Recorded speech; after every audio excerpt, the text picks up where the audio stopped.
আসসালামু আলাইকুম। তৃতীয় শ্রেণী বিজ্ঞান পৃষ্ঠা ১০ ১ম অধ্যায়ের বইয়ের প্রশ্নের উত্তর নতুন বই ২০২৬ অনুসারে প্রথমত তোমাদের এখানে যে সঠিক উত্তরগুলো রয়েছে বইয়ের কাজগুলো আমরা একটু দেখে নেব যে বইয়ের ১০ পৃষ্ঠায় কোন প্রশ্নগুলো রয়েছে সে প্রশ্নগুলো এখানে উত্তর আমি তোমাদেরকে দেখানোর চেষ্টা করব। পুরো ভিডিওটি তোমরা মনোযোগ সহকারে দেখবে। এখানে প্রথমত তোমরা দেখতে পাচ্ছ ১ নম্বর হচ্ছে সঠিক উত্তর। সঠিক উত্তরে টিক চিহ্ন দেই। ১ নম্বর হচ্ছে নিচের কোন উদ্ভিদের ফুল হয় না? সেটা হচ্ছে ফার্ন।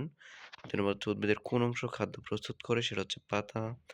৩ নম্বর হচ্ছে নিচের কোন উদ্ভিদের মূল মাটির অনেক গভীরে যায়? সেটা হচ্ছে জাম। জাম গাছের মূল কিন্তু মাটির অনেক গভীরে যায়। আ দ্বিতীয়ত হচ্ছে সংক্ষিপ্ত যে প্রশ্নগুলো রয়েছে, সংক্ষিপ্ত প্রশ্নগুলো যে উদ্ভিদের প্রধান অংশ কয়টি ও কি, কি? উদ্ভিদের প্রধান অংশ হচ্ছে ৩ টি। যেমন হচ্ছে মূল, কাণ্ড ও পাতা এই ৩ টি অংশ। এরপর হচ্ছে অপুষ্পক উদ্ভিদ কোন পরিবেশে জন্মায়? অপুষ্পক উদ্ভিদ সাধারণত স্যাঁতসেঁতে ও ছায়াযুক্ত পরিবেশে জন্মায়। এরপর হচ্ছে উদ্ভিদ পানি শোষণ করে কি দিয়ে? উদ্ভিদ পানি শোষণ করে মূলত মূল দিয়ে। উদ্ভিদ মূল দিয়ে পানি শোষণ করে থাকে।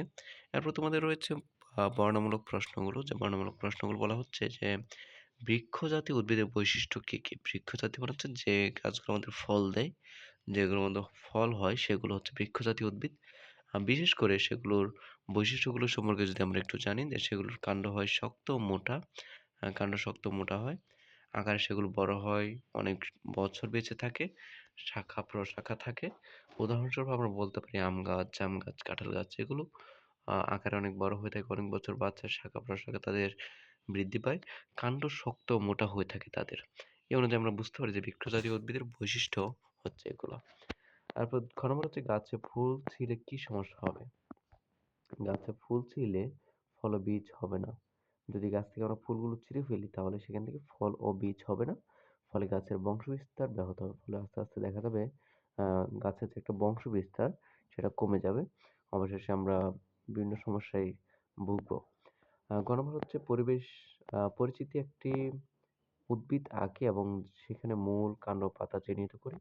এখানে আমি তোমাদের দিয়ে দিয়েছি যে পরীক্ষার খাতায় একটি গাছ এঁকে মূল, কাণ্ড এবং পাতা আলাদা করে চিহ্নিত করতে হবে।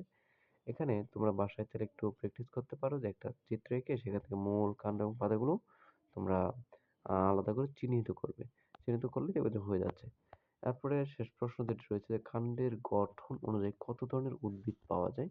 উদাহরণসহ লিখতে বলা হচ্ছে। কাণ্ডের গঠন অনুযায়ী উদ্ভিদ ৩ ধরনের। বৃক্ষজাতীয় উদ্ভিদ যেমন আম, গুল্ম জাতীয় উদ্ভিদ হচ্ছে গোলাপ, ভেষজ জাতীয় উদ্ভিদ হচ্ছে ধান। এগুলো হচ্ছে কাণ্ডের গঠন অনুযায়ী কত ধরনের উদ্ভিদ পাওয়া যায় এগুলো। তো সুপ্রিয় শিক্ষার্থীরা আশা করি তোমরা বুঝতে পেরেছো। না বুঝতে থাকলে অবশ্যই তোমরা আমাদের এখানে হোয়াটসঅ্যাপ লিংক দেওয়া থাকবে সেখানে তোমরা কমেন্ট করতে পারো।